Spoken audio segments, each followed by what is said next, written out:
These long dog days of summer, I mean, we just made it through a heat wave. Mama was parched through this heat wave. I was hitting up Dunkin' every single day, and I will continue to probably for the rest of my days, but especially this summer.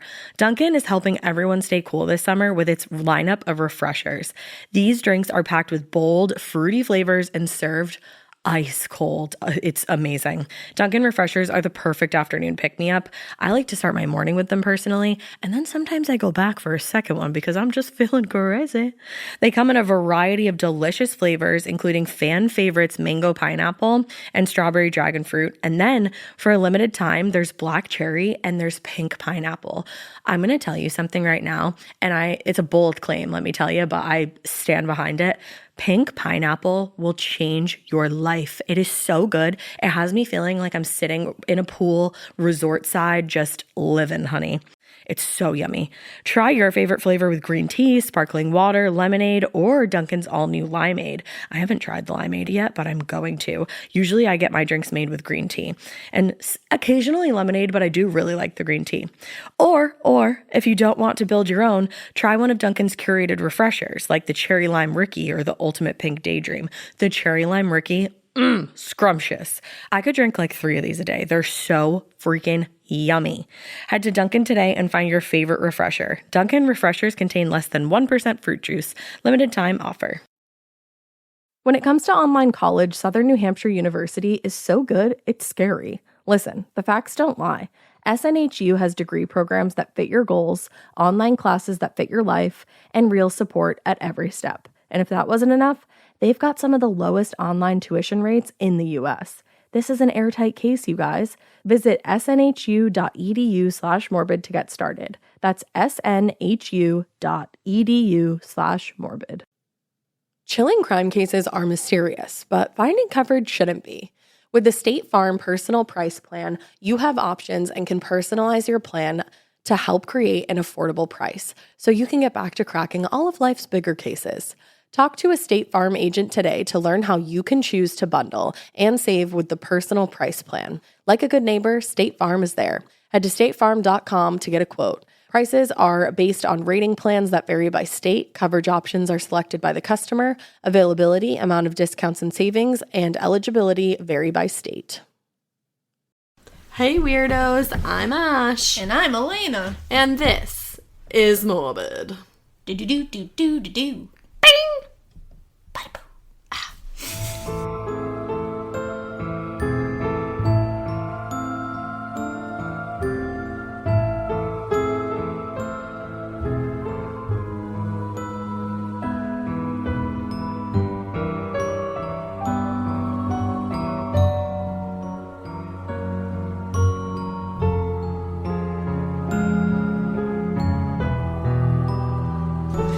All right.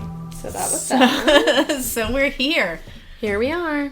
And we have some business to catch up on. And I have a little correction to make before we start anything. Whoa, so fast. Let's just get this out of the way. Fucking correct yourself. I want to make sure that everybody knows I'm correcting this right away. I want to make sure that everybody knows that I do the right amount of research. Whatever. So, last week, we were doing... what one were we doing last week? We did the vampire killers. Oh, yeah, the vampire. I was like, what were we talking about? Where was I We did the vampire cult killer, Rod Farrell. And I said that this happened in Murray, Kentucky, which it did. But I also incorrectly said that that was the same place that Ted Bundy tried to kidnap Carol DeRanche. Wrong. The thing is, he tried to kidnap her in Murray, Utah. So I just didn't look correctly. I wrote it down wrong. Stupid me. But one of our listeners corrected me on that, and I appreciate it because it makes me very upset that I got any element of the Ted Bundy case wrong. Yeah, that's your favorite case. I know. So, yeah. So we just wanted to correct that. It was Murray, Utah, not Murray, Kentucky. So thank you to... I don't have your name because I just have your handle on Instagram. Joacotd. Where are we? Joacotd is your username. But you're also writing a book on the Ted Bundy case. Yeah. So we'll plug that shit for you when you write it. Yeah. So get to writing. But thank you for that, Joacotd. I appreciate it. Thank you. So that's our correction. for today. If you have any more, yell at us. But send them our way. Other than that, some updates. We're going to be getting a website up and running soon. I almost dropped my iPad. Don't do that. We're going to have a website getting up and running soon because right now we kind of have just like a very like the Facebook. Simple WordPress website, but I'm going to jump on Squarespace. Ooh. Who are not sponsoring us yet. Well, somebody fucking but I feel sponsor like us. They should. We're just going to keep begging people to sponsor Please us. sponsor me. I'm going to get that up and running and let you guys know where that is because that'll be a good place where we can kind of have all our information all in one spot. Because we are also getting merch going. Merchity merch. I'm talking to my friend Vasco. Vasco Vaz. Who is an amazing artist. And he's going to be helping us design some stuff. So that's going to be exciting. We'll keep you updated on that. And other than that, we have some new Patreons. We've got 2 of them. We have 2 of them. Did you write them down for me to say, or was I just supposed to remember? No, you were supposed to do that. Well, let me get up my Gmail machine here. So we have a custom Patreon. She gave us a custom amount of money. It was $500 million. Thank you so much for that. Just kidding. That's pretty rad. It was Grace Stewart. Thanks. Thank you, Grace. Thanks. You're the best. You're the best. I'm gonna name something wonderful after you. Yeah. And then Ren Marks, which is a cool name, that right? That is a cool name. Is an evil onion. Yeah, Evil Onion. We have like a huge band. Yeah, Evil Onion is like our biggest one, I think. It's like that. What was that huge band where they all were like hippies and wearing like flowy robes? Charles Manson's Family? No, there's like an actual band. I'm going to come up with that band name after a while. I promise it's a real thing. But yeah, thanks, Ren. Also, I love your name. And that is actually the character in the book that I'm writing. The main character. Writing a book. Plug. I'm going to plug the book that is. It's actually really good. that isn't done yet. I haven't read it in a while. I know. In other news. I have to add more to it. I haven't had time to write in a while, but I'm going to get back on it. Why are you so busy? I know. I feel like our listeners would actually like this book. Yeah, they definitely would. Because Ren is the medical examiner. You're going to be rich as fuck someday. That's right. I'm just going to be like Oliver Twisting at your house like, please, sir, may I have some more? Someday I'll finish the book. Someday. We're like 2 years into it, so it's not done yet. It's like halfway done. I'll get on it. But yeah, so thank you so much to our new Patreons. You guys are rad as fuck. And we are actually going to be recording the bonus episodes for you guys. Tonight. So those are going to be out soon. And by the time you hear this, it'll probably already be out. I don't know how this shit works. Either way. If you feel like throwing a couple bucks our way and seeing some bonus eppies, go for it. If you don't, we still love you. I still love you. We still love your guts. Yes, and entrails. All your guts. Yes. Eyeballs to entrails, my sweet. I love when you say that. It's so gross. It's from Buffy. Oh. It's a Drusilla quote. She just dropped the hampa. Wait, no. It's a Spike quote. I think Spike said it to Drusilla. Yeah. Sorry. I'm going to name my first kid Drusilla. I love that name. That's a rad name. I'm not going to name my first kid Drusilla. She'd be crazy, because Drusilla was crazy. So, we're taking a trip to Australia again. To the outback. We're going down under. Again. I come from a land down under. We already hit Ivan Milat. So yeah, we're taking a trip to Australia again. And I know we have a lot of Australian listeners, which is kind of cool. That is cool. So hey guys. I want to go to Australia. Mates. I want to go to Australia wicked bad. I want to see a kangaroo. A kangaroo? With a joey. Joey? I don't know if that was Australian or if that was British. I don't know. They are... I feel like people might get mad at me for saying this, but I think they're, like, sort of similar. They're similar, but, like, not at all. But, yeah, like, exactly. They're like, the same, but completely fucking different. They really are. It's a very... Like, actually, I was listening to last podcast on the left, one of their Australian episodes, and Henry has been trying to perfect his Australian accent. Is he getting good at it? He's really good at accents, I will say that. I wish I was good at accents. And I know, me too. And they were talking about how, and I agreed completely, especially being from Boston, that the Australian accent has a lot of, like, Bostonian elements to it. Like, there's a lot of, like, you care. You know what I mean? It's almost like the JFK accent. I'm not good at accents, but I'm good at, like, doing other voices. Yeah. Like the party goblin.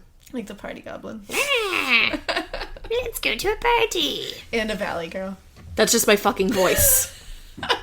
God damn you. I have to bring it up. I'm gonna talk like this so that no one thinks I'm a valley girl. Serious. So, let's just get right into it. Woohoo! Today's case is the case of Katherine Knight. Why did I think it was Christina? Bye. You were like, Catherine. Katherine Knight. Also known by some as the Black Knight. Oh. Like, Because she's intense. yeah, she is fucking intense. So, fair warning. It's fucking brutal. This is brutal. Brutality to the maxality. Brutal. Like, this is wild.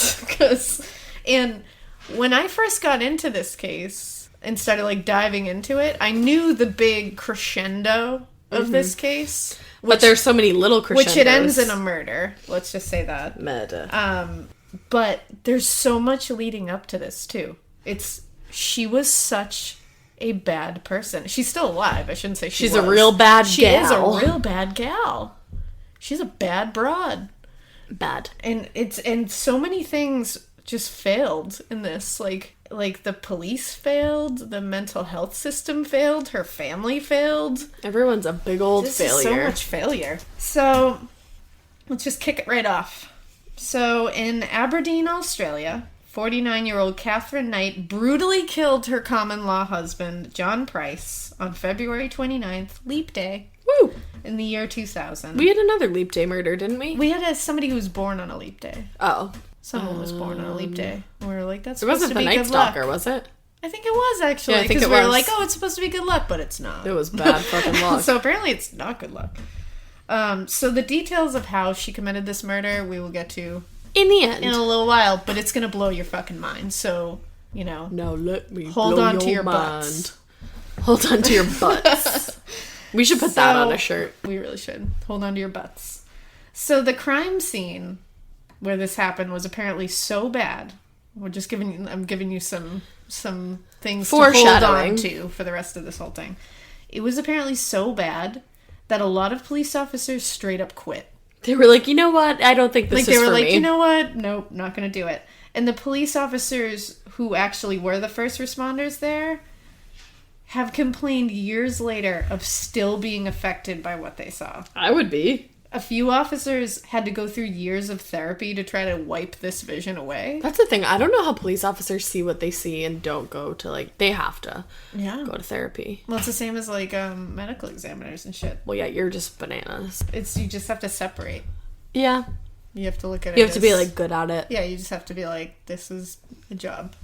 You can't think too far into, like, this is a person with a family, and this is... Yeah, that's how I feel about blow-drying people's hair. That's when you start thinking let's of those keep people this having simple. families, you're like, shit, a lot of pressure here. Me. What if your mom doesn't like your haircut? Fuck, you're gonna come back next week. You're gonna come back next week, and I can't deal with that. We're getting too close. We have very similar careers. Same thing. Same exact thing. Totally. So, Detective Sergeant Bob Wells, who was called to the crime scene, one of the first responders, said, quote, "It's an image that I'm still trying to come to grips with today." And that's a detective. Mm-hmm. Like a sergeant. Video footage of this crime scene is actually locked away. Oh, I heard that. And it's so bad that they believed anybody who views these tapes would be forever damaged. And that's why I would never want to. But they had to show it to the jury pool. And a lot of the jury pool had to have, like, therapy afterwards. Jesus. And she's not a household name in Australia. Really? Which is crazy, because you would think she would be, because in the end, she ends up being the first woman in Australian history to be sentenced to life in prison without parole. Now, the reason she is not a household name is because journalists literally thought that it wasn't right for the public to hear these gruesome details. Oh. Like, they were literally like, this is too much. It's, like, taboo. So, according to the Daily Telegraph, it was left out of a lot of newspapers and off news because it was just so bad. Shit. Now, a journalist with The Australian named Peter Lalore said, quote, "We had to make a decision whether the story was palatable for people to read with their breakfast in the morning. A decision was made this couldn't be reported. It was too horrific." So how did people ever find out about it? Well, they did. Some people did Report on it. But it just wasn't as widely reported as I think, or maybe they just didn't report the details as much, and the details are really what makes this just a legendary case. So, Katherine Knight was born October 24th, 1955, in Tenterfield, New South Wales, Australia. She was definitely raised in a dysfunctional and unconventional family, to say the fucking least. Well, here is the thing with all of the fucking people that we're covering lately. Like, this one is really bad. Like, she was in it real bad.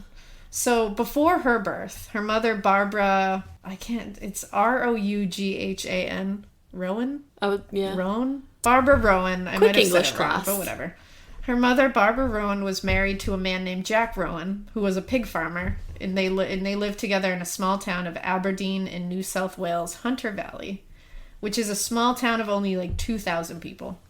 And it's well known for its slaughterhouse industry. Do you know what that reminds me of? What? Sharp Objects, which you should fucking watch. I know, I need to get on it. But we've been trying to finish The Good Place. Season 2. Just fucking watch Sharp Objects instead. The Good Place is very easy to binge, though. So Go Sharp watch that. Objects. I'm gonna get on Sharp Objects. And all of you should too. Sorry, goodbye. Yeah. And I'm also trying to finish Dark Tourist. Or I'm just trying to savor Dark Tourist, I think. Yeah, I savor it because I sprinkle it in here and there. I want a season 2. Kind of hoping he is. Season 2 for sure. Right. Sponsor us, Netflix. So yay, sponsor us, Netflix. I already know Dark what you're Tourist, doing. Go watch it. So, so Aberdeen was known for its slaughterhouse industry. Like the whole town, a lot of families, that was their family business, basically. Good. A lot of pork. Barbara and Jack had 4 sons together. And after these 4 sons were born, Barbara began having an affair with a man named Ken Knight, citing Jack's drinking and gambling as a problem for her. Uh-oh. Ken was a co-worker at the Aberdeen Meat Works, a slaughterhouse, and a friend of her husband Jack, so she was like a fucking peach, clearly. So she ends up having 4 more children with Ken. Holy shit. Yeah. As you're gonna see, like, kids are popping out everywhere in this case. She was fertile myrtle. They have twin girls, Catherine and Joy, Oh, who she's were a born twin. in 1955. Yes. Who Catherine knew? was the younger one. Her sister's name was Joy, which is really funny. It would be funny if her name was Joy. When Catherine was 4, her stepfather, Jack, passed away, and the 2 boys who had lived with him moved in with Barbara and Ken. Mm-hmm. The other 2 kids, from what I read, because they had 4 kids, Jack and Barbara, the other 2 kids I read in a couple of places, they went to live with an aunt in Sydney. Jack and Barbara or Ken and Barbara? Okay, so Jack passed away. Yeah. So their 2, Barbara and Their Jack's first kids. 2 of them went to live with an aunt in Sydney, and 2 of them went to live with Ken and Barbara. Oh, okay. Got it. Sorry. And no, don't worry. And what a family tree. Yeah. So now it all just kind of seems like dysfunctional, but like the kind of dysfunction that's like whatever, right? Like you're just like, okay, whatever. Yeah, like who cares? No, it's not that at all. Oh. So You're like, you're gonna care. yeah, like get ready. So Ken was a piece of actual shit. He was a big pile of dung. He literally was. He was an alcoholic, and he openly used violence and intimidation on Barbara. Oh, good. She had black eyes all the time. What an affair to have, Barbara. And- like, wasn't everything right? good with Yeah, Jack like, other than the gambling? Was it worth it? And eventually the kids saw these black eyes and bruises as just normal. Like, she would walk around battered and bruised, and they just didn't even ask what They were was like, going oh, on. that's her mom. And they didn't ask because this was always in full view of the kids, where he would beat the They shit didn't out of ask her. because they knew. They knew. He would also rape her, sometimes 10 times a day, Oh. in front of their children. Ew, what the fuck? Yeah. So not only did he abuse her in front of the children all the time, but he also raped her in front of the children. So these kids are Jesus. getting some unbelievable Messages. dysfunction here. And this is completely desensitizing kids to violence. Right. Completely. And it's putting it hand in hand with sex. Exactly. Because now we're going to do the same thing that happened with Richard Ramirez right. and with a lot of these. Yeah. They're fusing sex and violence, and that's going to fuck them up for later in life. So this obviously messed up Catherine's mother, Barbara, as well.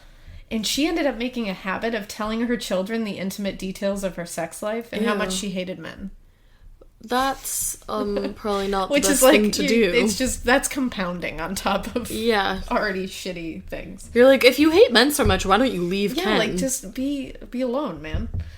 And just to put this in further, at one point later in life, Katherine complained to her mother that one of her partners wanted her to take part in an act that she was not comfortable with. Okay. And she was like, Mom, what the fuck do I do here? And her mom was like, just put up with it and stop fucking complaining. Oh, okay, Mom. Thanks for your motherly advice. I was just going to say motherly advice. Like, what? Yeah, so that's good. Now, Katherine claims she was frequently sexually assaulted by her half-brothers. But not her father. Pretty believable. She never claimed by her father. Now, she says this continued until she was like 11 years old. People have minor doubts about the details, but psychiatrists do accept these claims because family members have confirmed that they happened. That's really sad. So, she's being sexually abused by her own brothers. Which is super fucked up. Her father is abusing her mother in every way imaginable in front of her. And then on top of that, her parents took turns in beating the kids all the time. With anything from an electrical cord to a dog lead. What? And there was a big wooden plank that they left hanging above the kitchen door as a warning to the kids. Oh, okay. Now, when she attended Muswellbrook High School, I might have gotten that name wrong, Muswellbrook. You tried. High school, Katherine was kind of a loner, and she's remembered by classmates as a legit bully who, like, stood over smaller kids and, like, was rude to intimidated them. So that's what she fucking knew how to do. Exactly. And she was a huge asshole, and her sister Joy was basically the same. Oh. So the two twins were dicks, and actually they would fight each other a lot. Like, they would end up beating the shit out of each other. That's but then if interesting. one person stepped to one of the twins, the other one would come to their defense in like a second to like kick someone's ass for their twin. Huh. Yeah. So it's like kind of crazy. So she assaulted at least one boy at school with a weapon and was once injured by a teacher who was found to have acted in self-defense. Oh, God. Yeah. That's when you know it's bad, Exactly. if your teacher is using self-defense. Your teacher had to use self-defense on you. Yikes. So, around town, everyone knew she had these dark moods, and that's when you would keep away from her. But they also claimed that she could be really sweet and polite and, like, happy and wonderful. Interesting. Now, there's a reason for this, and I'm going to get into it in a minute. Now, she dropped out of school at the age of 16. She hadn't learned to read or write, and she was basically considered illiterate. This wasn't super weird at the time, because in this town, a lot of kids were kind of just in school to be in school until they could go into the meat industry. Oh, wow. So this wasn't too They weird weren't of a learning thing. a lot. They weren't really there to learn. They were there just to pass the time. It was like until daycare, sort of. Yeah. So after failing her first audition into the abattoir, which is a slaughterhouse job, she finally nailed it and got what she referred to as her, quote, dream job. Well, that's like in fucking 1974 at the age of 18. I would not want a slaughterhouse job. She has to kill animals. I don't want Well, to kill no, anyone. I'm saying, like, you You have a slaughterhouse job, I have sort a of. slaughterhouse job. Can I say something, though? What? And this is going to be really sad, but, like, just, like, for your knowledge, pigs are even smarter than dogs, and they know what's happening to them I know. before they get slaughtered. Yeah. And this is going to suck to hear once you know that. So, you're welcome. So just get Maybe ready. don't eat pork. Yeah. I still do. I was going to say, you say that like, maybe don't eat pork. But I still Let do. me go eat some pork. But just so you're educated. But you know what? It's good to know where it comes from. Yeah, and, like, sometimes I Because actually, sometimes you like, need to have that second-guess moment of it. like, shit, what am I doing? I mean, I eat meat, but I'd really like to not eat meat. Me too. I just need to get it's some- difficult. I need to get some willpower.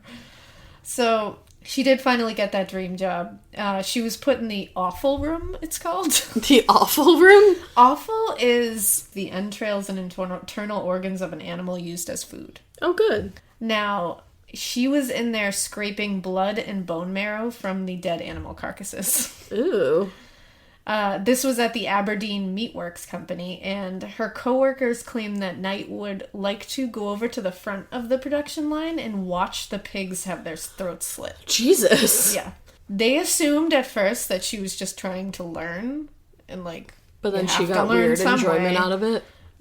But some were like, she spent a lot of time watching these animals die. Like, Ugh.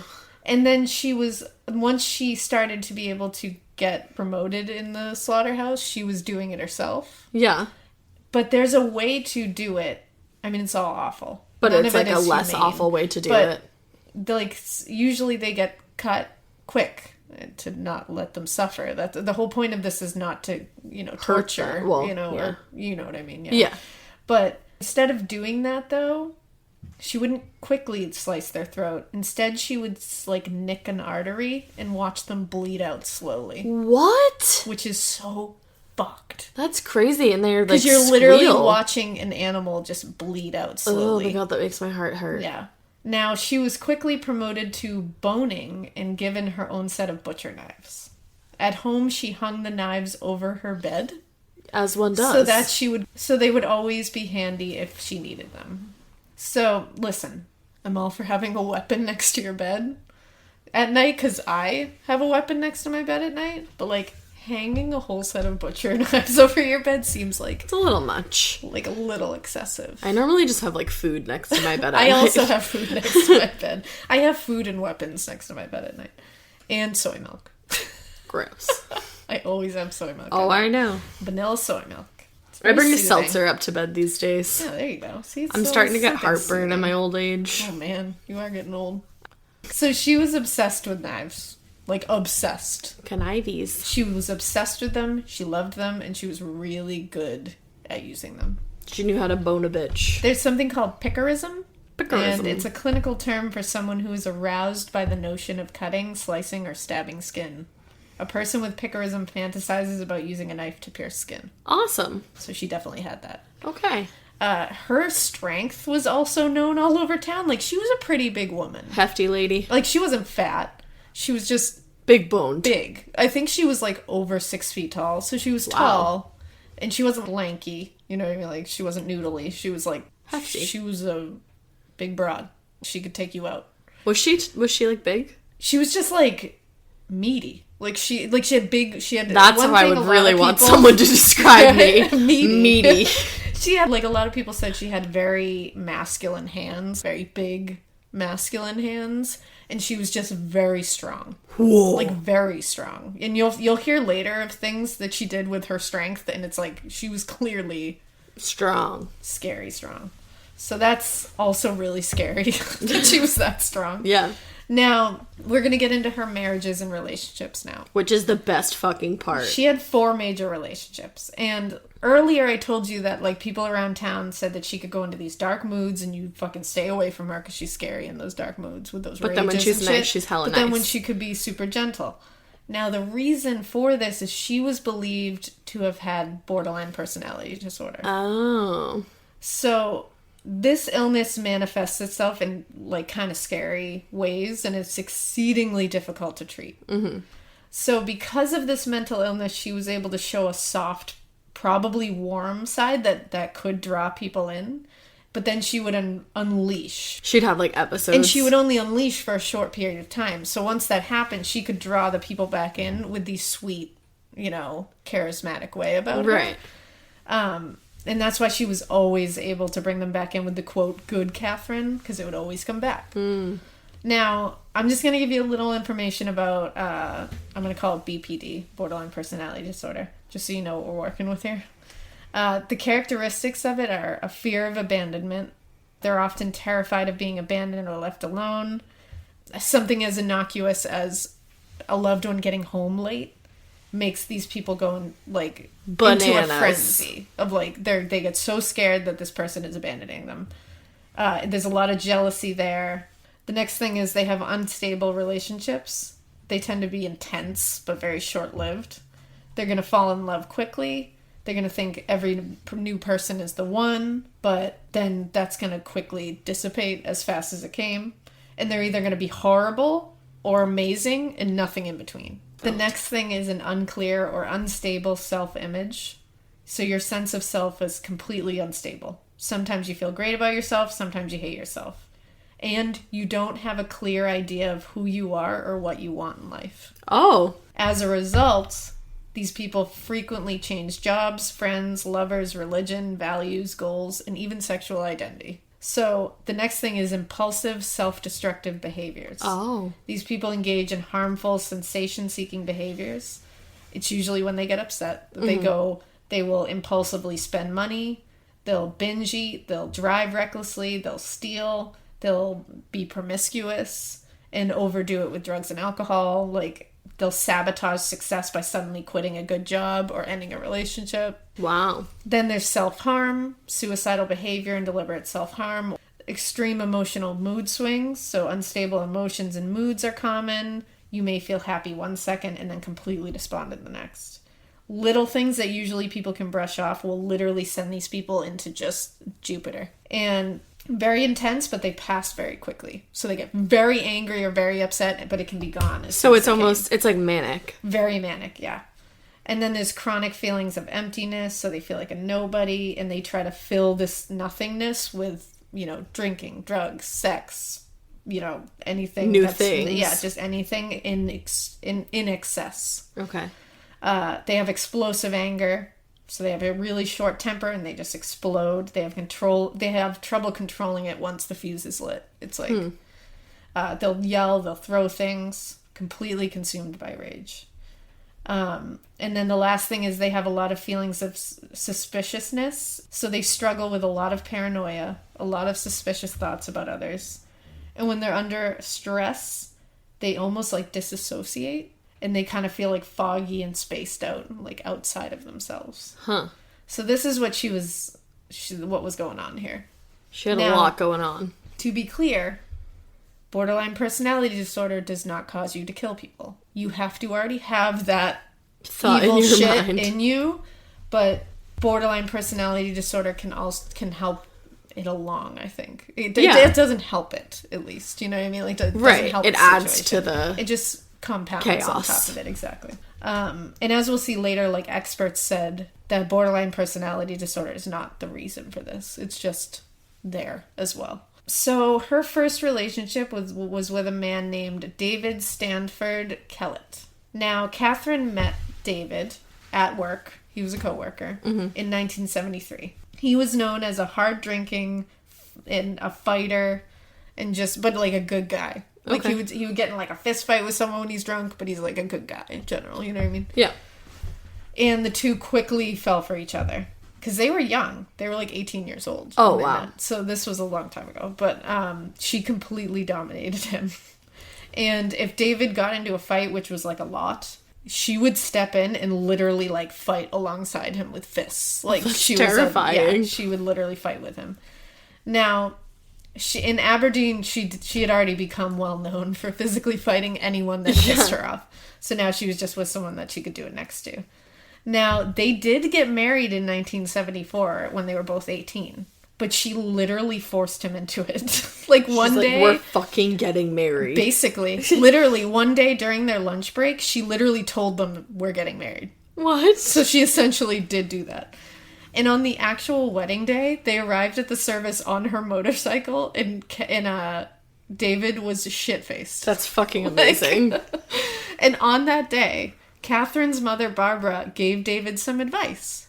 Because, it's their wedding day. Don't marry her. And she was like, "Let me tell you a little something about my daughter." This is what David said that Barbara told him. He said, "The old girl said to me, 'Watch out. You better watch this one or she'll fucking kill you. Stir her up the wrong way or do the wrong thing and you're fucked. Don't ever think of playing up on her. She'll fucking kill you.'" And that was her mother talking. She told me she's got something loose. She's got a screw loose somewhere. Damn. That was her own mother telling her new husband that. That's wild. Now, on their wedding night, as you can imagine, their wedding night was beautiful, romantic. Was it? Just everything you've ever I feel like I thought a wedding doubt night that. should be. Now, on their wedding night, David woke up to Katherine strangling him and punching him in the face. I mean, that's romantic AF. Now, you might be thinking, why? I would say that's a first thought. Why is she doing that? Well, she later explained it was because he fell asleep after only having intercourse with her 3 times. That's it? And she knew her parents had consummated their marriage 5 times on their wedding night. Why did she know Why'd that? she know that? I don't fucking know. Like, Barbara, chill. Why did it matter? I don't fucking know. I have to beat my mom. Literally. Like, Gross. yeah. Also, 3 times. Also, 5 times? Chill, girl. Like, chill. One and done. Chill. Calm your titties. Damn. So she figured she would just kill his ass on their wedding night. She's like, you know what? I can do better. Bananas. Now, apparently he let that go, and they just went on with their life. He's like, and he also, David said their marriage in the beginning was like, okay. Which I don't know what he considers okay after like that. Getting punched in the face and strangled? Yeah. It's alright. Their marriage eventually did get very violent, but it was Katherine as the aggressor. Shocking. Him. One time, when she was super pregnant, because they did have kids together. Yikesies. She was super pregnant. Katherine lit all of David's clothing and shoes on fire, and then hit him across the back of the head with a frying pan. What? Why? Because he had arrived home late from a darts competition after reaching the finals at a local pub. A darts competition? Yeah. Now, so he went out for the night to do this darts competition at a pub. The pub closed at like 10 or whatever, and she called him and was like, you need to get home now, it's closed. And he was like, okay, but we're not done, we're just finishing up. And she was like, okay. And when he showed up, she was like, oh, I've lit all your shit on fire. So get home by curfew, bitch. Bang, here's a frying pan to the head. Now, obviously he was terrified and figured she was going to kill him, and somehow staggered to the neighbor's house and collapsed when he got there. Oh my god. He was taken to the hospital, and he was diagnosed with a very severe fracture to his skull. Oh wow, he's lucky he didn't die. This is not a fucking cartoon, and you can't just hit someone in the head with a frying pan. Like, that's insane. Do you know what I'm about to say? No. It's time for a hillbilly moment. Yes. Does anybody remember that from the Amanda show? For a hillbilly moment. I'm gonna hit you in the head with a frying pan. Hillbilly moment. Whoa. Yeah, true hillbilly moment. But yikes. Now, police wanted to charge her, obviously. Why? She fractured his skull. So many whys. But she was now on her best behavior, and she talked David into dropping the charges. Now, and then did they continue to be married? Never drop the charges, guys. If someone has brought you to the point of having to debate charges, don't drop them. Don't do that. Just go through with them. Now, when he came home from the hospital, that's when she had hung all of the knives over the bed. Oh, and that's when she did it? Special hanging, like a special hook. Yeah. Now, and she was like, fuck with me. He came home and was like, yeah, we'll keep going with this. That makes sense, right? Okay. Now, one morning, he woke up to see her, like, straddling him and was holding a knife at his throat, grazing it. And she laughed and told him how easy it would be to kill him. I'd be like, I actually moved out yesterday. Bye. Now, David said, I never raised a finger against her, not even in self-defense. I would just walk away in these situations. And people said off. He was not a violent guy to her. Jeez. None of these dudes were. Now, in May 1976, shortly after the birth of their first child, Melissa, David had enough of the constant abuse because obviously shit was bad. Right. He left her for another woman and moved to Queensland. Now... Is that still in Australia? Yes. Now, Katherine, this was abandonment. And she lost her mind. This is real bad for her. Now, it was said that after this, she threatened to slice up the baby. Oh my god. And also swung her newborn daughter around by the ankles Jesus. At one point. The next day after he left, she was seen pushing the new baby, Melissa, in a carriage down the street, violently throwing the carriage from side to side and slamming it into fences and poles. Oh my god, this poor baby. With the baby inside. Now, after this, she was admitted to St. Elmo's Hospital in Tamworth, like a psychiatric mental institution. Ward, but she was quickly released. Because she was probably good at tricking people when she switched her good thing on. This is where the system fails, big time. After being released, she then went and placed her 2-month-old Melissa on some train tracks shortly before a train was due. Now, while her infant lay on the train tracks, she went and stole an axe, went into town, and started swinging it around at people and threatening to kill everybody. Like, girl. People were literally running around and hiding from her. That's so scary. And luckily, a man known around town as Old Ted Well, 10. was foraging for, like, food near the train tracks. Oh. Found Melissa, rescued her minutes before a train passed. Oh my god, that's so scary. And this time she was arrested and again taken to St. Elmo's Hospital, but signed herself out the following day. Good. And her child was given back to her. What? Yeah. Like, what? Can you imagine finding out that, like, when you were 2 months old, your Like, what the mom put fuck? you on train and tracks? Melissa still to this day defends her mother. All her kids do. Interesting. And she, like, beat the shit out of them their whole lives. And they still are like, no, Are she they had a just heart afraid gold. of her? Yeah. And they've just been so conditioned. I think. That's scary. So a few days later, obviously recovered, right? Oh, for sure. This is so bananas. She was living at her parents' now for the time being. At one point, she took her infant child, Melissa, and went to... And she told her parents, I'm going to go home to pick up a few things to bring back to your house. Mm-hmm. The things she picked up at her home were knives, including a giant curved slaughterhouse blade, scissors, and bandages. Normal. She took these things, along with her infant baby, to the home of a young teenager that had worked with her at the slaughterhouse. When she got there, the boy's mother answered the door, and she told her that my baby's sick, and she needs a ride to Queensland to the hospital. So the woman is like, oh shit, sure. Like, of course I'm going to help you and an infant. And Katherine was like, I'm going to go back to my house right down the street. You can pick me up. I just got to grab a couple. Was she just walking? Yeah. Oh.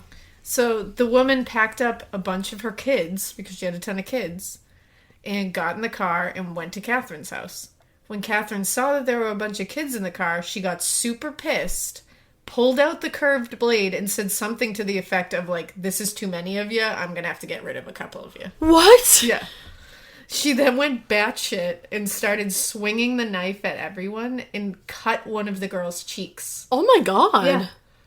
And so then they said that she seemed like she was searching for something in her front yard, like while she was holding them hostage. What? And they were like, what the fuck? They found out later that that's where she kept her gun, in the front yard, and that her father had come days earlier and removed it, probably fearing she was going to kill her baby. Or try to kill her baby again. So if he hadn't have done that, she would have definitely murdered an entire fucking family. What the fuck? Yeah. Now, eventually, she holds them all hostage and tells them to drive her to Queensland because they're going to find her husband. Because she's going to find David now. Oh, shit. So fuck. Now, they convince the family, this woman and her kids, convince her that they need to stop at the gas station for gas or petrol. Petrol. And she agrees. She's like, yeah, totally. And then she's like, oh, good. I can go inside and cash my check that I have. Like, she's like, actually, this all yeah, works like, you out. know what? This is great. This is super convenient. Totally. Thanks for being so compliant. Yeah, like, you guys are great. Now, while she's doing this, the entire family escapes and locks themselves in the office of the gas station because that's the only place they could get to. So, of course, Katherine gets super pissed about this. Of course she does. And in a show of incredible strength, like I was saying before... Does she break the door down? She's real fucking strong.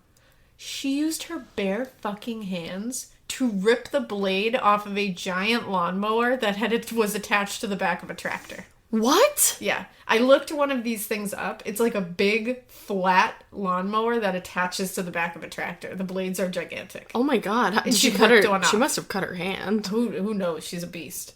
Now, she took this blade because she wanted to hack the door down to get to the family. And she needed a thicker blade than the one she had. What the fuck is wrong with this lady? So she takes this blade and is hacking away at the door. Like, there's an entire screaming family behind this door while she is hacking at the door, all while she is holding her own infant. Like, girl, seek help. Yeah. Finally, it's time. She got into the office. She broke down the door. She grabbed one of the little boys, held a knife to his throat, and was only stopped because the police showed up. She was disarmed when the police attacked her with brooms. Because, you know, oh my god, one time, there was... Why do you have a story about this? I do, because I worked at an Irish pub. So, I used to work at an Irish pub, and there was like this, I forget what the circumstance was, but I'll never forget what ensued. There was like a super drunk guy, and we like had to, he was trying to drive his car home, I think, and we were trying to stop him from it, and my boss, who is straight off the boat from Ireland, he was, like, hiding in the bushes. The guy was hiding in the bushes near, like, the outside of the restaurant, and my boss went out there with a broom. And we were all just hostesses, so we were like, what the fuck is he gonna do with a broom? And we, like, went out, and he was just, like, hitting the bushes with the broom, and he got the guy. With the broom. With a broom. So apparently brooms are effective. They are. I think, hey. And, like, you're not really gonna hurt anyone too badly, so. I love it. It's a good use I love that the first thing people do is grab a broom. You're like, why do you have a story about a broom? I was like, what's happening? How do you have a story about disarming someone with a broom? I do. I love it. Well, she was admitted to Morrisette Psychiatric Hospital. Did she stay a little longer? She had no charges put against her. The family didn't charge her? She kidnapped an entire family and no charges were put against her. No idea how that happens, but whatever. Now, I think she's just, like, slipping through the cracks somehow. Katherine told the nurses that she had actually intended to kill the mechanic at that gas station because he had repaired David's car, which allowed him to leave her. Oh, that makes perfect sense. Her plan was then to kill both her husband and his mother when she arrived in Queensland. Like, you want him, though, so why are you trying to murder him? When police told David of this whole incident, he left his girlfriend and moved to Aberdeen with his mother to support Katherine. Good. Like, what kind of... What is the thought process black-ass magic does this woman have that she is able to suck these dudes back in after attempting to murder an entire family for them? Like... That's wild. It's bananas. It's bananas. Like, so did he move back to be with her or just to support her? To be with her. Oh. Now, Katherine was released on August 9th, 1976 from the psychiatric ward. How long did she stay? I'm not really sure. It wasn't that long. But she was released into the care of her mother-in-law and David, who she planned to kill. They now moved to Woodridge, which is a suburb of Brisbane, where she obtained a job at the Dinmore Meat Works. Goody. Now, her family, as we know, is also, like, cuckoo crazy. Cuckoo nuts. Cuckoo nut man. And so they all thought it was David's fault that she was going crazy. Like, they all blamed him. Yeah, fuck David, so they just right? blamed him because that's the easiest thing to do, and they just wanted to keep her away from him. Because they all enabled their own shady-ass behaviors. Like, they enabled each other to be dicks. Oh, yeah. So, now remember, this is the same mother who, on their wedding day, told this guy that Katherine was probably going to kill him. She's probably like, bitch, I warned you. Well, now she's blaming David for it. Well, yeah, she warned him. So they are literal manipulative, totally crazy people. That they're like, it's insane. Now, at one point, David came to pick her up at her mother's house, and her mother, Barbara, stormed out to the car and started giving him the business. Oh, no. Like, stay away from my daughter, get the fuck out of here. She got pissed, reached in the car, and started strangling David in his car. The mom? Yeah. David just sat there, did not fight back. He was like, at all. I love my life. This is my life now. Katherine saw this happening out the window, ran out there, spun her elderly mother around, and punched her square in the face and knocked her the fuck out on the ground. No. Knocked her out cold. Her elderly mother. What is happening? Yeah. So they all moved. Yeah, they all moved away to Queensland, and on March 6, 1980, they had another daughter. Oh, good. Yeah. So Natasha there's like multiple Marie. fucking train tracks. I'm like, what the fuck, dude? Why? What are you doing, creating more life with this crazy? You already don't want what one. What are you doing? And in 1984, after more craziness and more abuse, Katherine left David. She's like, you know what? I think I'm over it. Like, let that sink in. After all of this, she's like, this isn't really fun anymore. Him. What? So first she moved in with her parents in Aberdeen, then to a rented house in nearby Muswellbrook, and she returned back to work as at the slaughterhouse. That's a hard word to say. And you know what? She just fucking went to the slaughterhouse. But then she intentionally injured her back the following year and went on a disability pension. Like, why wouldn't you just lie about hurting your back instead of actually doing it? Because she could prove it, I guess. So she didn't need the rent accommodation close to work anymore, obviously. So because she was on disability, the government gave her a housing commission residence in Aberdeen. Damn. Later, David would say about her, quote, "She was the most wonderful wife you could wish for. What? Perfect mother, perfect housewife. Sometimes she'd just snap like a biscuit." Do biscuits snap? Well, when you snap them. Biscuits are soft. Oh, well, Cracker? In Australia, biscuit. And also in Europe. We're like the only people who call biscuits like those fluffy things. Oh, really? Yeah, biscuits everywhere else are crunchy. Oh, shit. Yeah. So she snaps like a biscuit. Well, in other news, she probably wasn't a great wife. No, she wasn't. Or a mother. But that's the thing. She manipulated, and these are abused husbands. Yikes. They're literally like spouting what she wants them to say. Getting paid twice a month doesn't mean money is scarce. It just feels that way. That feeling makes you do weird stuff, like putting things on a card you didn't need to. Earnin removes that feeling. With Earnin, you can access up to $150 per day of money you've already earned, plus up to $1,000 between paychecks. Standard transfers take 1 to 2 business days with no mandatory fees, and expedited transfers start at $3.99 and cap at $5.99. 5 million people are already on it, and honestly, it's wild it didn't exist sooner. Download Earnin on the App Store or Google Play, spelled like earning money without the G. Type in Morbid under podcast when you sign up. It'll really help the show. Earnin is a financial technology company, not a bank. Access limits are based on your earnings and risk factors. Standard cash outs take 1 to 2 business days with no mandatory fees. Expedited transfers available for a fee. Tips are voluntary and don't affect the service. Available in select states. Terms and restrictions apply. Visit earnin.com for full details. Every good detective needs a partner to support them on important cases. Think of a State Farm agent like your sidekick, there to help you along the way in your search for coverage. State Farm can help you choose the coverage you need, whether it's for your home, car, boat, or even RV. With so many options, it's nice knowing you have help finding what fits for you so you can get back to solving all of life's bigger cases. Go to statefarm.com or use the award-winning app to connect with a local agent and get a quote. Like a good neighbor, State Farm is there. Now, after she left David, she met another poor soul. Years, she met David Saunders, a 38-year-old miner. They met in 1986. According to people who knew Saunders, they called him a gentle, polite man who loved dogs. Oh. And he was not prone to violence. Oh. So a few months later, after they met, he moved in with her and her 2 daughters, Melissa and Natasha. Uh-huh. How these kind of people get like 400 people to move in and propose to them is beyond me. Is beyond my comprehension. But so although he moved in, he also kept his old apartment in Scone. Just in case. This did not sit well with Katherine. She was super jealous and wondering what the fuck he was doing in that apartment. Meanwhile, he was just like keeping it because he was like, I don't know if I just fucking met you. Yeah. Now, she would often throw him out because she'd get pissed and just throw him out of the So house. he needed somewhere to go. Exactly. So he would move back to his apartment, and then she would go back and beg him to come back, and that was it. Now, from what I've read and heard, she had very specific methods of getting men back, and all of them revolved around sex. She apparently, and like all of them lingerie. are like, she's the greatest ever, and apparently that's how she kept them around. Apparently. So, she used it for evil. In May 1987, Saunders, now he testified in court later that she did the worst thing she could do to him in May 1987. Oh, and I know. They had an argument, and she stormed outside, and he was like, whatever, I'm going to let her cool off outside. But then he realized, wait, my puppy is outside. No. When he went out there, she had cut the throat of his 8-week-old dingo pup in front of him. For no more reason than as an example of what would happen if he ever stepped out on her. I legitimately hope that she dies. Yeah.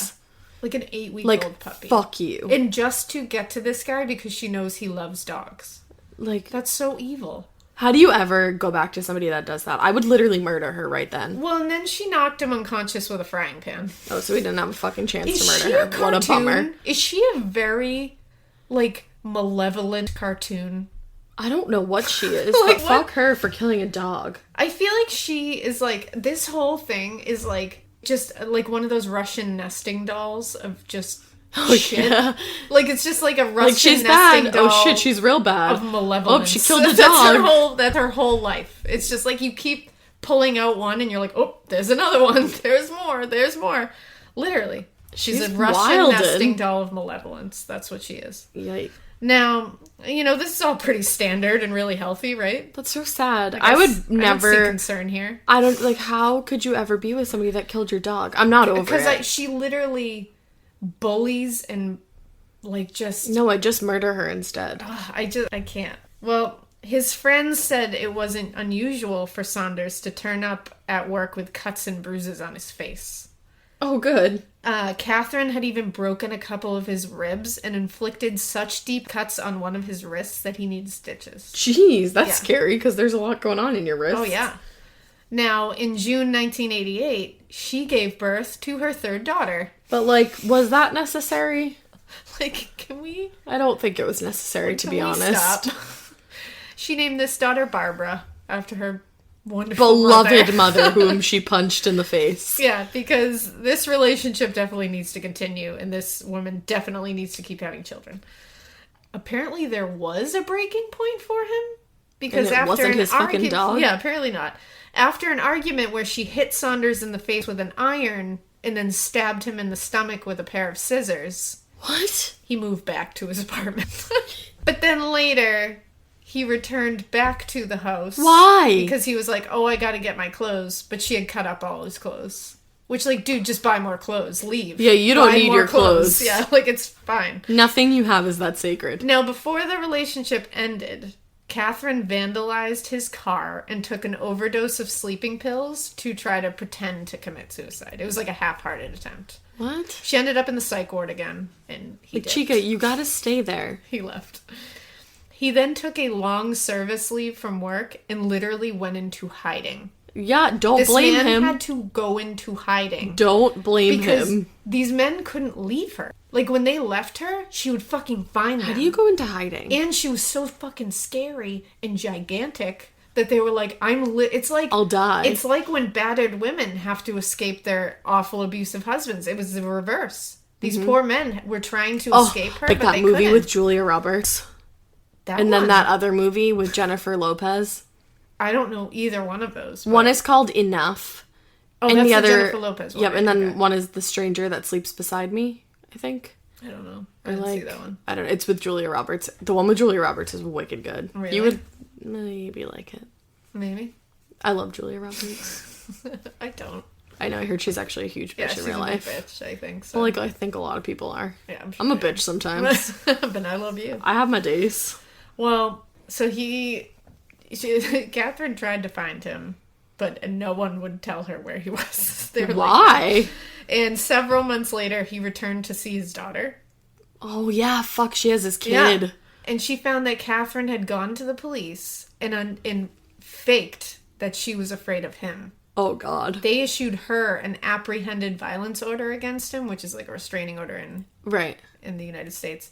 So she's a real piece of shit. She literally took out a restraining order on him because she was like, oh, he's scary.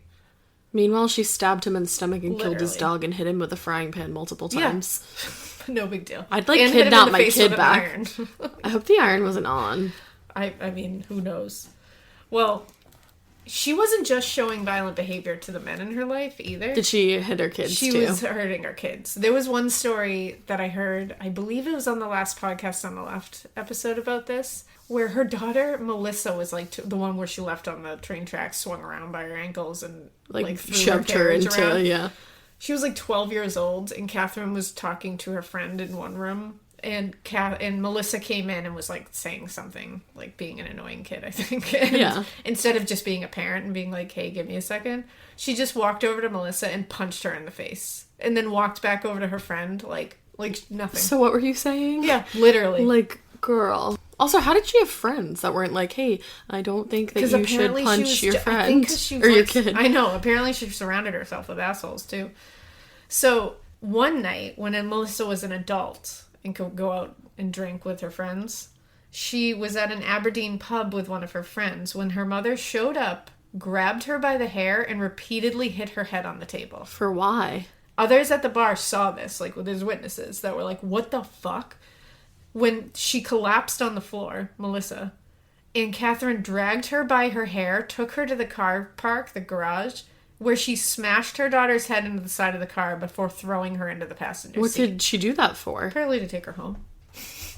What? Isn't that how you would get your kid home?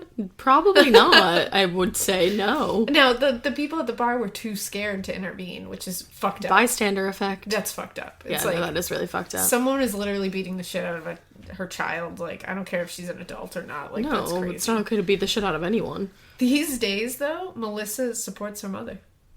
Like, Good luck with that. but witnesses said they saw this happen. Maybe it's easier to, like, defend her than it would be to go out against her. They're abused children. That's really sad. It's like abused spouses. They'll come to her aid because that's what they're taught. They're like bullied into it, basically. That's really fucked up. It's really fucked up. So, say goodbye, Saunders peaced out. Now, the next guy she got into a relationship was in 1990. She met a man named John Chillingworth. He's a 43-year-old former slaughterhouse co-worker. Uh-oh. So she was really just, like, snagging him at the slaughterhouse. For real. It was like her singles mixer. Oh my god, like, speed dating at the slaughterhouse. Speed dating at the slaughterhouse. Instead of the ding, you just hear an oink. They like, caught eyes across the, It was dying love pig. at first slaughter. It's like, so within weeks of their meeting, she was pregnant. Oh, good. Yeah. Damn, fucking fertile myrtle over here. She gave birth the following year, in 1991, to a boy they named Eric. So someone give this fucking woman birth control. Literally. For real. Like, please. If this is not a perfect ad for contraception, I don't know what is. Girl. So she refused to let him move into her house because her mother had just recently died, R.I.P. Barbara. R.I.P. Barbara. And she inherited her house, which she decorated pretty specifically. Oh, I know. You see, she was a very skilled hunter and was actually really good at killing and skinning rabbits. Good. Foreshadowing. And to show this off, she decorated the house with animal skins, skulls, horns, rusty animal traps, leather things, old boots, machetes, rakes, pitchforks, old farm equipment. Like, and it was literally like floor to ceiling. Yeah, exactly. Like the ceiling was covered literally in shit. The ceilings, yes.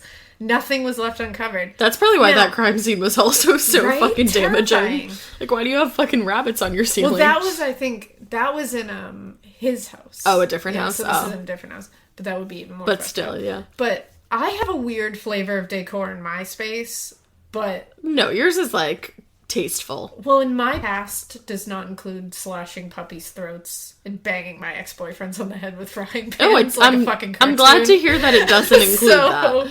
I feel like it's like, that's okay. Okay, yeah. Because I'm sure a lot of people listening probably like skulls, like bones, like, weird shit in their house. I do. I have a couple skulls. I have bones. I have weird shit in my house. So it doesn't make it weird. It's just, I don't know. It's also in addition to her behavior. Yeah. It's like, if she was just like living her life, that's one She thing, also sleeps with knives above her bed. Even if you're just living your life, it's a little questionable to sleep with knives over your bed. It's dangerous. Yeah, like there could be an earthquake. And actually, a German psychiatrist said that this particular behavior, along with like this particular penchant for like dead things in your house, along with her violent behavior, is consistent with something called necrophilius, which is not necrophilia, okay, but kind of a branch of it. So necrophilius they don't want to have sex with dead people, but they like to possess and have power over dead people. Oh. Or dead things, even. Dead things. Dead everything. Dead. The dead. Dead. Just, yeah. So it's like, she liked to display a lot of taxidermy and bones and skulls and all that because she liked that they were hers. And she liked killing animals because they were hers. Like, she could possess them. Horrible. Yeah. So their relationship, John Chillingworth and hers, this lasted 3 years, to 1993. And ended when she smashed his false teeth into bits. In his mouth or out of his mouth? I don't know. It didn't say, but like either way, that's a rough situation. Oh. But this is when she met John Price at a club. Oh no. Now all of these men were Can you picture her at a club? At a club. Like getting her dance on? Every picture I saw of her, she was wearing like Tweety Bird shirts and shit. So that's what I'm picturing. Lordy, lordy. And she had a very red face all the time. It was just like, she was a lot. Yikes. So I'm just picturing this red-faced, like, angry Tweety Bird beast lover of a woman with a Tweety Bird shirt on, just being like, love me. Holla at me in the club. Holla at your girl. Now, John Price, whose nickname was Pricey. Oh. His name was John Charles Thomas Price. He was born on January 6, 1955. He was the father of 3 children, who he shared with his ex-wife Colleen, with whom he'd had a very amicable separation in 1988. His daughter at the time had stayed living with his ex-wife, but his 2 older children lived with him.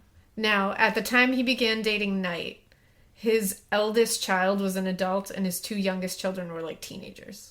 He was referred to as a, quote, terrific bloke and liked by everyone who knew him. He was said to have been a kind and loving man. His ex-wife even insisted that he keep the home they shared while married. So she was like, you keep the home. Wow. Yeah. So she obviously like respected him. Then later, she said he was one of the kindest, gentlest dudes out there. Oh. She was like, I know he never put a hand on her. Wow. And he was clearly still in love with his ex-wife. Like, he was not over. They never got officially divorced. They were just separated. So why? And he was, I think they just, because I don't think they wanted to get divorced. I think they were trying out this separation and he got involved with I just her. wonder why they got separated if they were like so. Oh, I don't know. They said it was amicable, so it just might have been, some people just don't, it's not like a knockdown drag out thing. It's like, yeah, no, it's just not working, you know? Yeah. So maybe that must have been it. Now, when he was well aware of Catherine's violent reputation when she moved into his house in 1995. Oh, he knew? Yeah. But I think he kind of thought, like, I think these guys think, I can change her. I can change her, Yep, yeah. like, just like battered women. Exactly. At first, his children were, like, kind of weirded out by her and weren't really fans, but she was trying to be nice. And she was psyched because he was making a ton of money working in the local mines, and they did have violent arguments. But at first, life was a bunch of roses. As always. According to her, you know? Aside from violent arguments. So, other than the arguments. Pro tip, it's not normal or healthy to have violent arguments. Every rose has its thorn, Alaina. Yeah, totally. But, like, this is not okay. So, he consistently refused to marry her. He was like, yeah, fuck that. Probably because also, she was I'm not insane. Well, and he wasn't unmarried yet. Well, and she got pissed because he hadn't officially divorced his ex-wife, Colleen. And she was getting more... And again, jealousy is a big thing with her. For her. Eventually, she stole some of his money and bought herself an engagement ring. Yeah. Which really pissed off his kids. Well, his yeah. kids were like, yeah, you're a nut job. I'd be Or, really angry. as they say in Australia, you're a nutter. Oh. And even when she bought herself an engagement ring, he was like, yeah.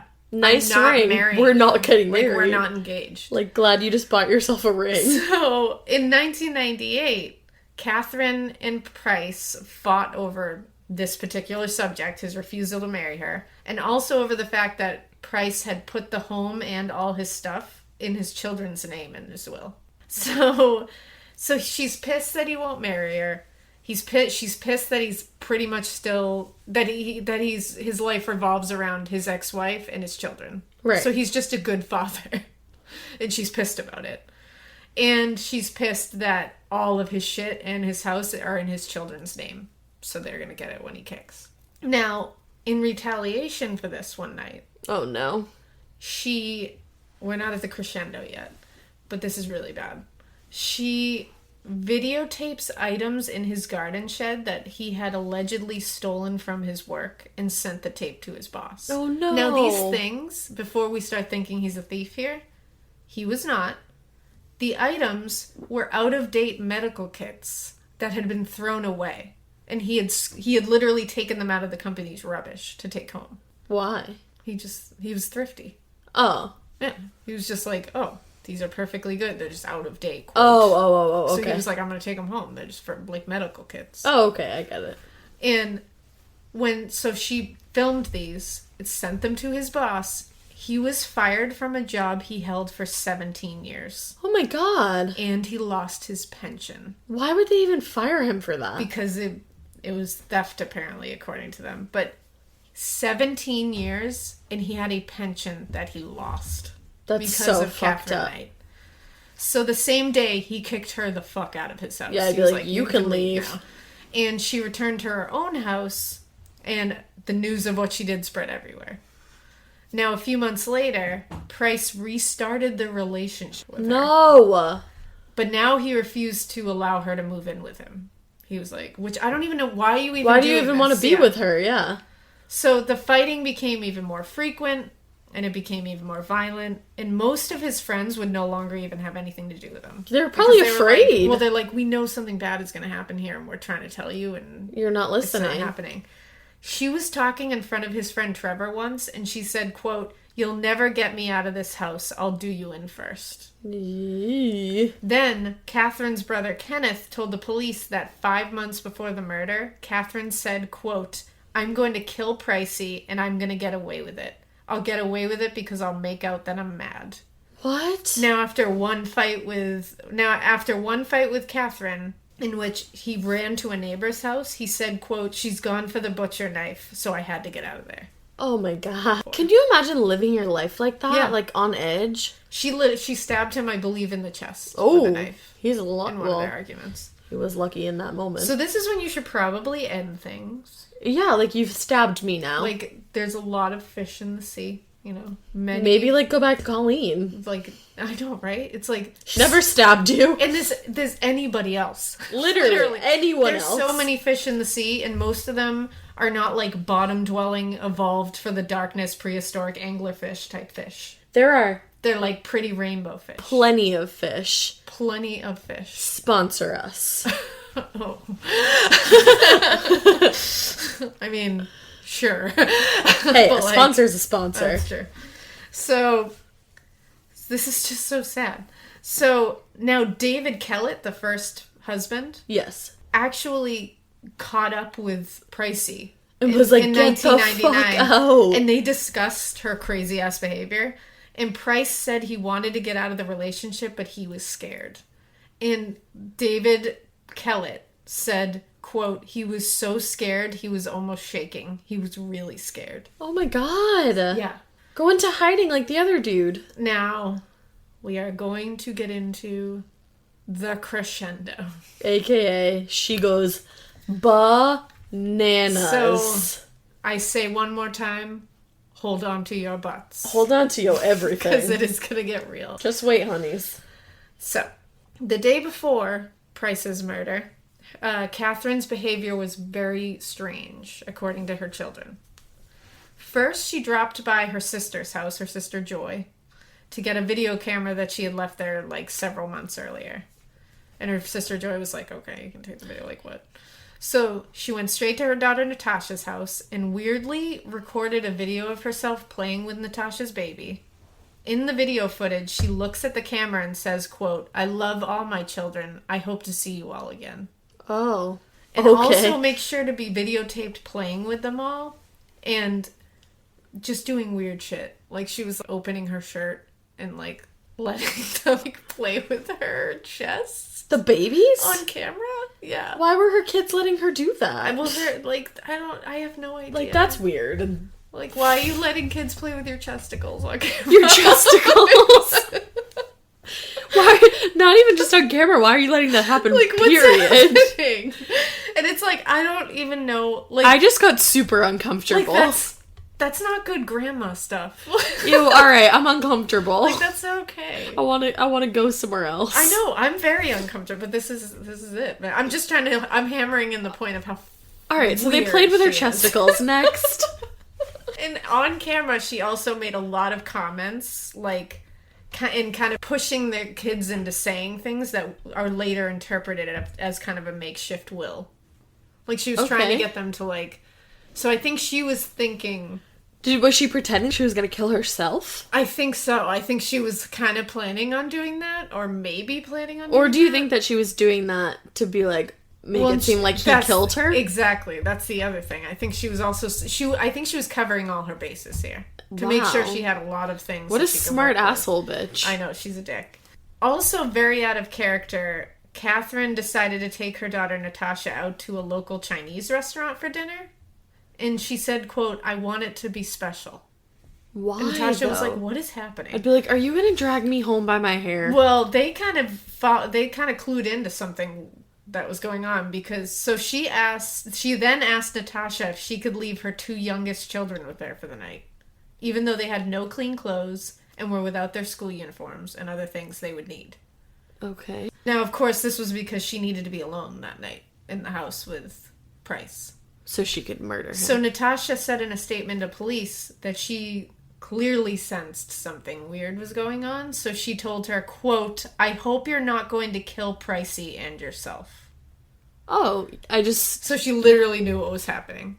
She was like, Why wouldn't you call authorities beforehand? Exactly. Because all these kids are brainwashed, yeah, I know. It's insane. So on February 29th, Price stopped at the Scone Magistrates Court on his way to work and took out a restraining order in an attempt to keep her away from both him and mostly away from his children. That afternoon, he told his coworkers that if he did not come into work the next day, because he got a new job, it would be because Knight had killed him. Oh, no. Like, he literally told them this. Why did he know that she was going to kill him that night? I don't know. Oh. He just had a feeling. Yeah. Now, they apparently, pleaded with him not to go home, but he said he believed that she would kill his children if he didn't. So he had to go. Oh, because the kids were there? Yeah. So he arrived home, and she wasn't there. And neither were the children, because she had sent her children to stay with Natasha, and she had sent his children to the friend's house. With their mother. Oh, with their mother. Yeah. Okay. So he spent the evening with his neighbors at his neighbor's house, and then returned home and went to bed at 11 p.m. Where was she? She was doing some stuff. She stopped at a thrift store and bought a piece of black lingerie. Oh, God. At a thrift store. Yeah, that's gross. That's real janky. Is it, used? Likely. Ew. Isn't it, against the law? You can donate your underwear. What the fuck? I'm just saying. Then she arrived at Price's house later while he was sleeping. No, she sat and watched TV for a few minutes before having a shower. Then she woke Price up. They had sex. In her thrifty lingerie. In her thrifty ass lingerie. It's fucking nasty. And then he fell asleep. And she was probably pissed. This is when she pulled out her just-in-case butcher knives and stabbed him 37 fucking times. What? According to the blood evidence, he awoke during this. Oh my God. And tried to turn the light on before attempting to get away from her. She chased him through the house. He managed to open the front door, which was confirmed by blood evidence on the handle, and he tried to get outside. Now, judging by the blood on the front doorstep, he did manage to get outside, but then, according to more blood evidence, he was dragged back into the house. Now, this whole time, Katherine was still stabbing him in a frenzy. Oh my God. Until he collapsed in a pool of blood. In the end, he was stabbed 37 times. What? Obviously, there was an insane amount of blood at this crime scene. It was found splattered and smeared throughout the house. And there was a pool of blood that measured 1 meter by 2 meters in the hallway, which is 3 feet by 6 feet in diameter. Oh my God. Yes. By the time police arrived the next morning, the blood hadn't even fully congealed. It was still wet. That's how much blood there was. Ew. Now, Price's autopsy revealed, and there's much more, but I'm just giving you ahead of time. Price's autopsy revealed that he had been stabbed in both the front and back of his body, and many of the wounds extended into his vital organs, including the stomach, both lungs, the aorta, the liver, the left kidney, the descending colon, and the pancreas. What's an aorta? Your aorta is the biggest vessel in your body. Oh my God. Yeah, if you hit the aorta, it's like... You're already dead. Fuck. Now, after she did this, I know what she did. She then showered. She went into... and she stole his ATM card out of his wallet. And then she went into a nearby town and withdrew $1,000 from his ATM account. This showed that she was in control of her actions and aware of what she was doing, which fucked her later. Good. I'm so fucking glad she did that. Because if you have the wherewithal to steal money, his card from him, drive somewhere, take $1,000 out, and then drive back home, you know what you're doing. Right. And you're showing that there's motive here. You're stealing from him. So several hours after he had died, Katherine literally skinned his body. In one whole piece. Including his face, ears, scalp, and neck. Like a fucking suit. In one whole fucking piece. She literally took it off in one piece.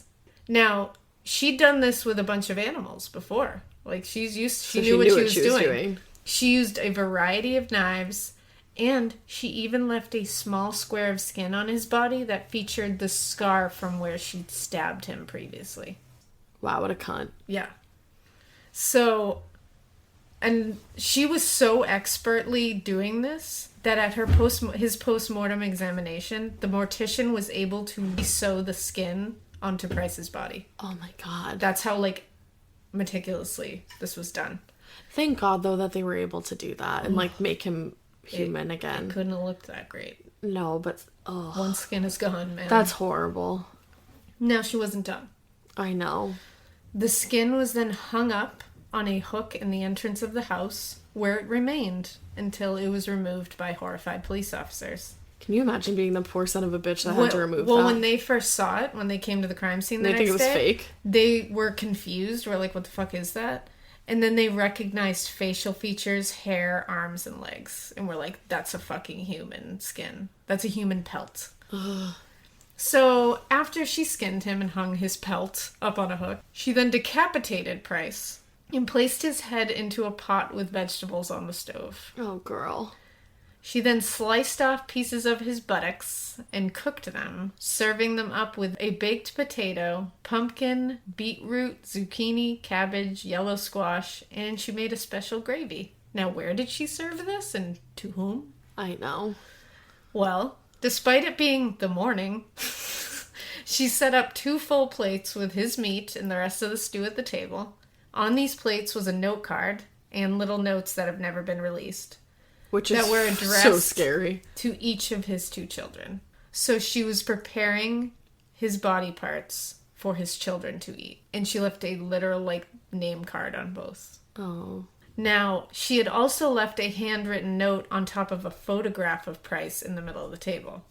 And did she spell a bunch of shit wrong in it? Yeah, she did. It read, "Time got you back, Jonathan, for rapping," she meant raping, "my doter," she meant daughter, "you to Beck," which is Price's daughter, "for Ross, for Little John," which is his son.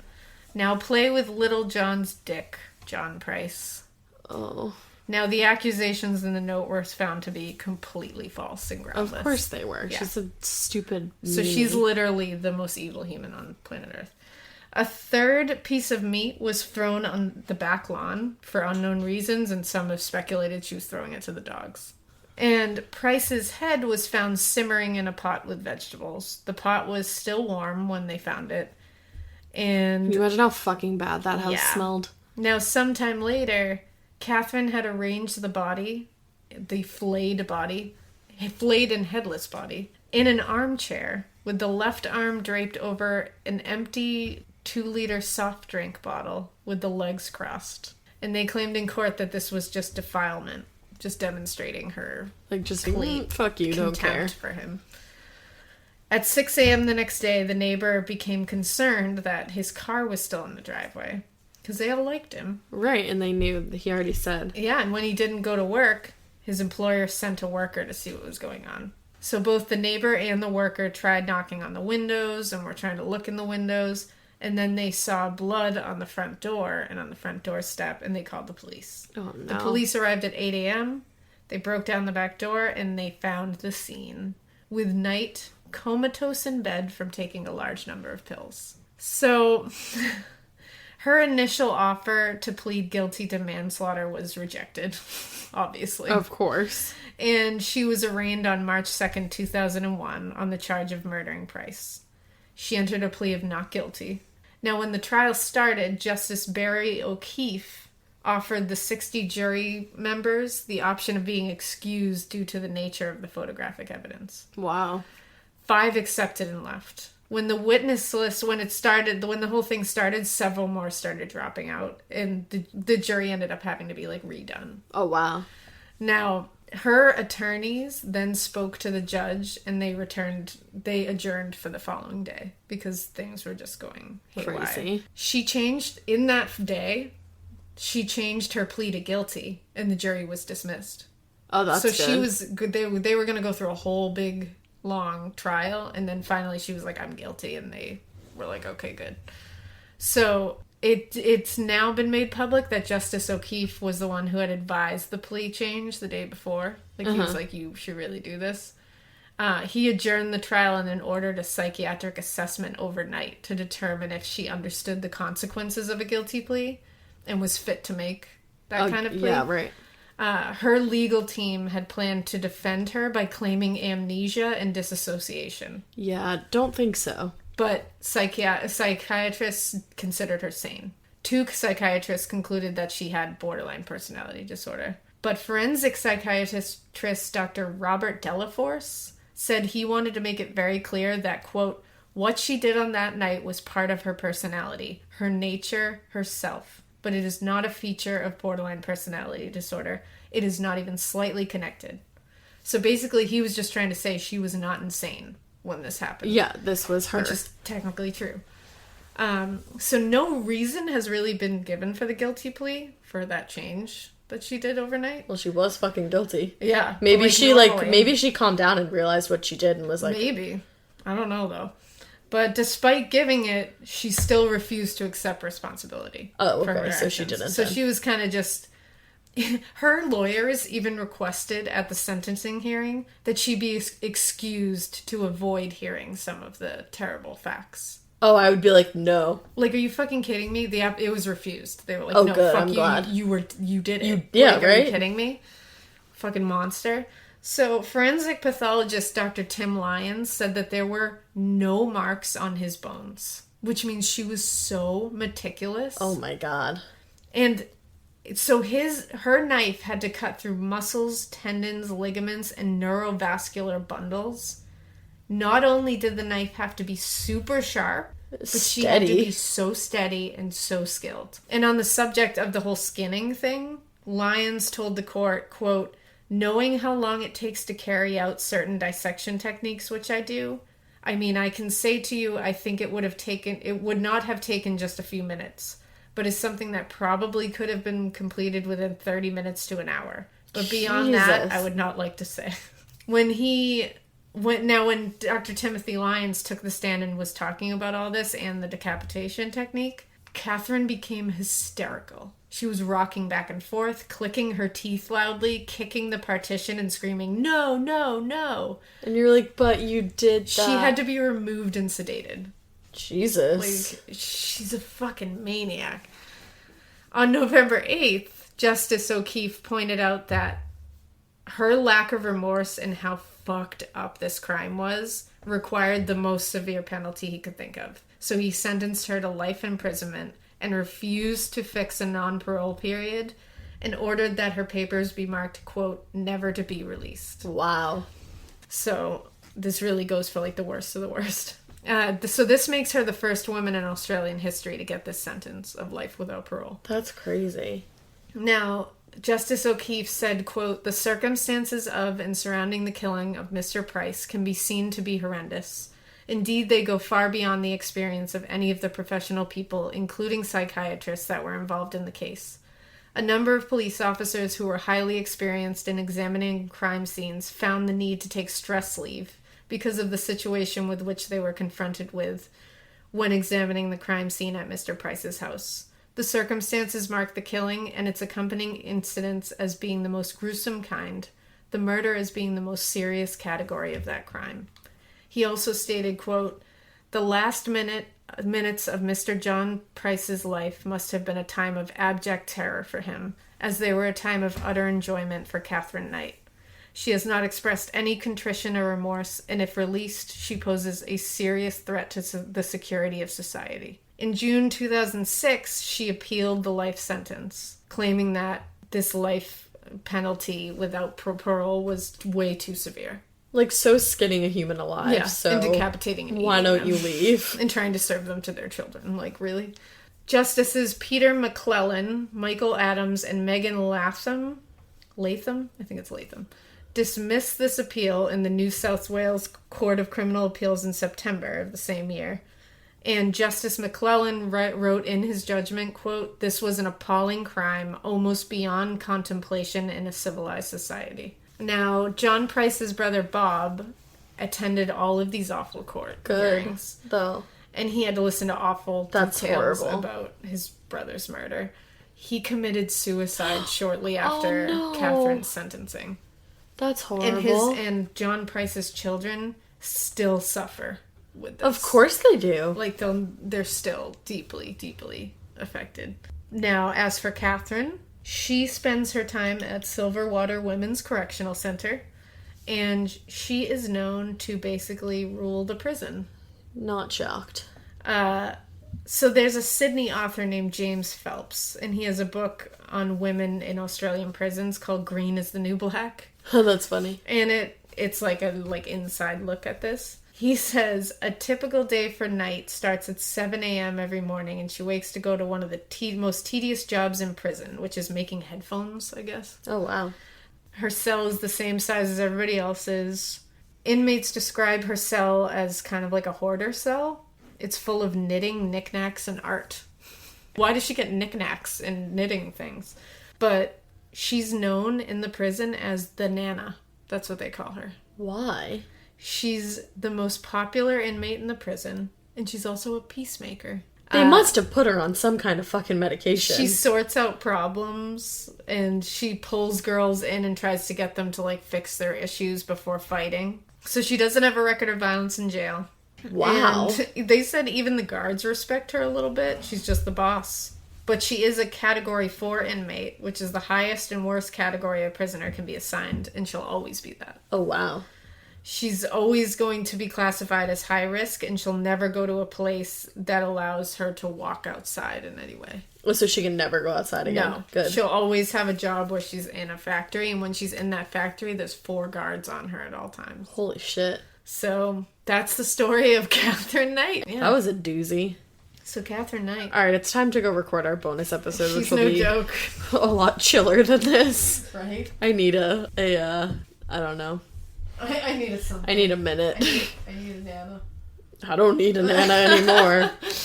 All right, well, so I think next week's episode, I'm not going to tell you right now. I'm going to hint it on the Instagram because it's fun to make you wait. Yeah, ha ha ha. We know what it is, though. It's going to be another unsolved, brutal murder. So stay tuned for that.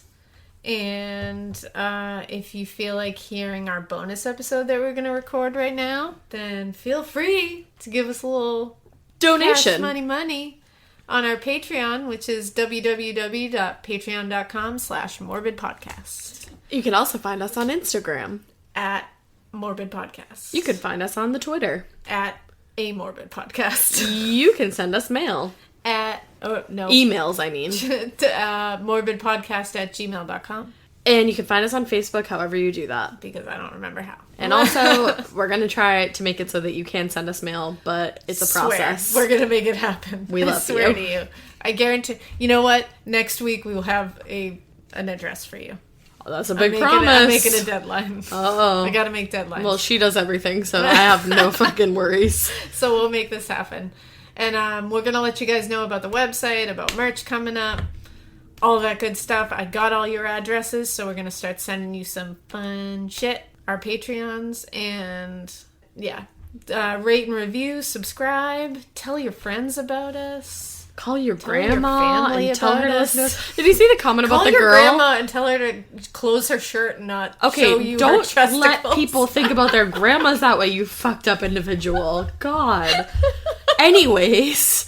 Ew, I can't believe you said that. Sorry, I'm just saying. You're so weird. I'm just putting out a PSA. Alright, so we hope you enjoyed.